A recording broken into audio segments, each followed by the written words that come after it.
Hello friends, তোমরা কেমন আছো? আশা করি ভালো আছো। আমিও ভালো আছি। তো আজ রান্না করব চিকেন। তার জন্য আলুকে দু টুকরো করে কেটে নিয়েছি। কয়েকটা আলুকে তারপর ধুয়ে নিয়েছি যাতে না কালো হয়ে যায়। তারপর কড়াইয়ে বসিয়ে দিয়েছি এদিকে। আর আলুগুলোকে ভেজে নেব। তার জন্য কড়াইয়ে তেল দিয়ে দিলাম।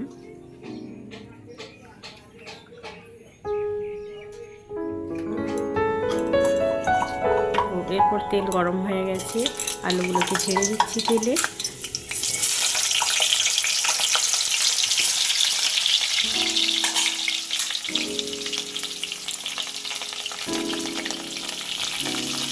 তো তেলের মধ্যেই আলুগুলো দেওয়ার পর একটু হলুদ, লবণ পরিমাণ মতো দিয়ে আলুগুলোকে ভেজে নিচ্ছি, যাতে আলুর ভেতর নুনটা ঠিকঠাক ঢুকে যায় আর ঠিকঠাক করে ভাজা হয়ে যায়। তার জন্য একটু তেলের মধ্যেই আলুতে নুন দিয়ে দিলাম। তারপর আলুগুলোকে নাড়াচাড়া করে ভেজে নিলাম। আলুগুলো ভাজা হয়ে এসেছে, 55% ভাজা হয়ে গেছে। এরপর তুলে নেব। পুরোপুরি না ভেজে একদম 55%, একটু কম পরিমাণে ভাজবো হাফ করে, তারপর তুলে নিচ্ছি। এরপর এই কড়াইতে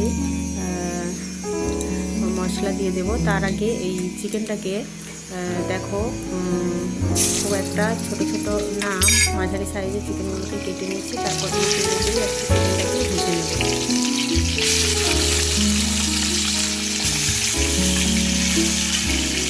আলু ভাজা তেলটাতেই চিকেনটাকে ভেজে নিচ্ছি,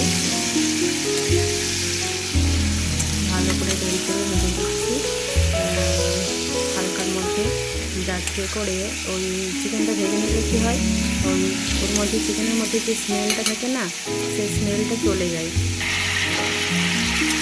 তো চিকেনটা আমার ভাজা হয়ে এসেছে।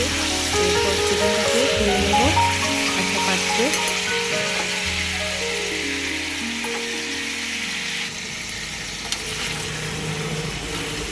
আর এটা সফটও হয়, এই জন্য চিকেনটাকে ভেজে নিলাম। তো চিকেনটাকে তুলে নিচ্ছি। চিকেনটা ভাজা হয়ে গেছে, এরপর তুলে নিচ্ছি একটা পাত্রে।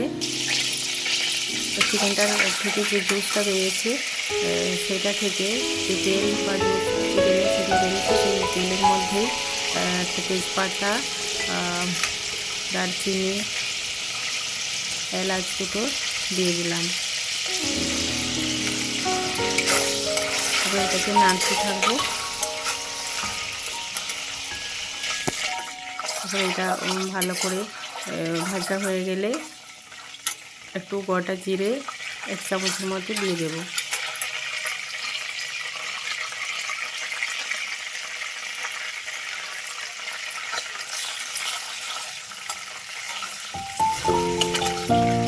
এরপর আগে থেকে মশলা আমার রেডি করা ছিল, পেঁয়াজ, রসুন, আদা, সেগুলোর মধ্যে পেঁয়াজটাকে এই তেলের মধ্যে দিয়ে দেব।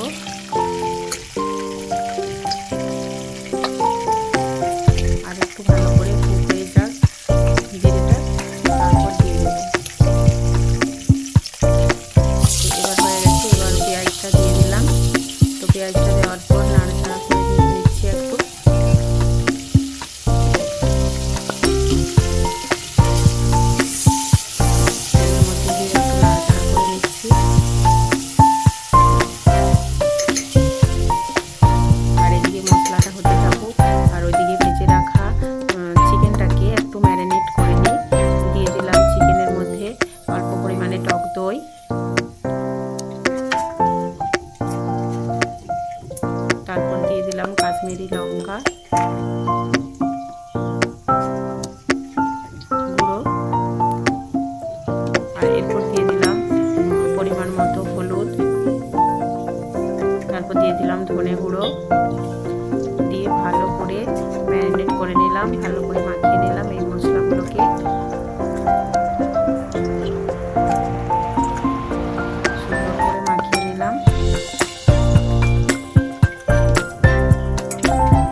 আদাটা দিয়ে দিলাম।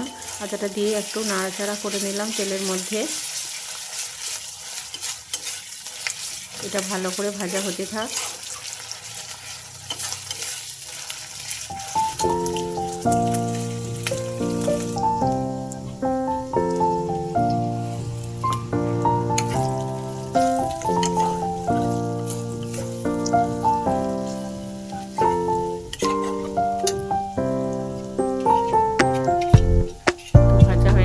আবার তেলের মধ্যে এক পরিমাণ মতো হলুদ দিয়ে দিলাম, যাতে কালারটা আসে, তার জন্য হলুদটা তেলের মধ্যেই দিতে হবে।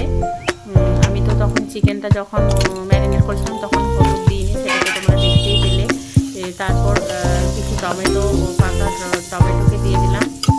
তারপর টমেটোটা যতক্ষণ না ভালো করে ভাজা হচ্ছে ততক্ষণ নাড়তে থাকলাম। তো টমেটোর প্রায় গলে এসেছে, টমেটোর থেকে জল ছেড়ে দিয়েছে, তার মানে এরপর টমেটোটাও হয়ে গেছে। এরপর ভেজে রাখা আলুগুলোকে দিয়ে ওই মশলার মধ্যে অল্প সময়ের জন্য কষিয়ে নিলাম।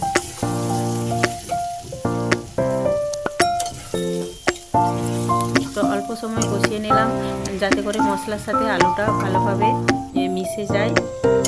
তো মিশে গেছে দেখতে পাচ্ছ। এরপর চিকেনটাকে ম্যারিনেট করে চিকেনটাকে দিয়ে দিলাম।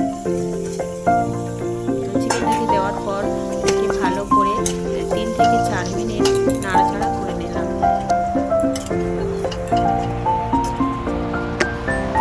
ভালো করে নাড়াচাড়া করে চিকেন, আলু, মশলা ভালো করে নাড়াচাড়া করে মিক্স করে তারপর ঢাকা দিয়ে দেবো। এবার একটু ভালো করে নেড়ে নিই। এবার ঢাকা দিয়ে দিচ্ছি চিকেনটাকে। তো এটাকে এখন 8 থেকে 10 মিনিট ঢাকা দিয়ে রেখে দেবো। তো আমার ভিডিওটা যদি তোমাদের ভালো লাগে অবশ্যই লাইক, কমেন্ট, শেয়ার করে দেবে। আর এই দেখো না হয়ে এসেছে, 8 থেকে 10 মিনিট হয়ে গেল। এরপর চিকেনের গা থেকে জল ছেড়ে দিয়েছে। তো এরপর আরেকটু ভালো করে নাড়িয়ে নিচ্ছি। তেল ছাড়া হয়ে গেছে। এরপর পরিমাণ মতো জল দিয়ে দেবো চিকেনের মধ্যে।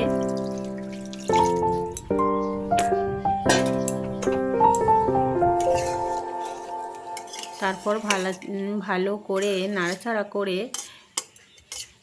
চিকেনটাকে অল্প সময়ের জন্য ফুটিয়ে নেব। তো আমার এই সিম্পল পদ্ধতিতে চিকেন রান্না তোমাদের কেমন লেগেছে অবশ্যই কমেন্ট করে জানাবে। আর যদি ভালো লাগে অবশ্যই লাইক, কমেন্ট, শেয়ার করে দেবে। আর আমার চ্যানেলটাকে সাবস্ক্রাইব করে দিয়ে পাশে থাকবে। তো চিকেনের ফুটে এসেছে ঝোল, এরপর নামিয়ে নেব। তো কেমন হয়েছে অবশ্যই কমেন্ট করে জানাবে তোমরা। এই দেখো একদম রেডি। গ্যাসের চুলা থেকে সার্ভ করে নিচ্ছি একটা বাটির মধ্যে। তো কেমন লাল লাল, কেমন কালার সুন্দর হয়েছে দেখে তো আমার মনে হচ্ছে খুব সুন্দরই হবে খেতে। তো এইভাবে রান্না করলে খুব সুন্দর এবং টেস্টি হয়। তো তোমাদের কেমন লেগেছে অবশ্যই কমেন্ট করে জানাবে। তো সবাই ভালো থাকবে। টাটা। আর অনেক অনেক ধন্যবাদ আমার ভিডিওটা দেখার জন্য।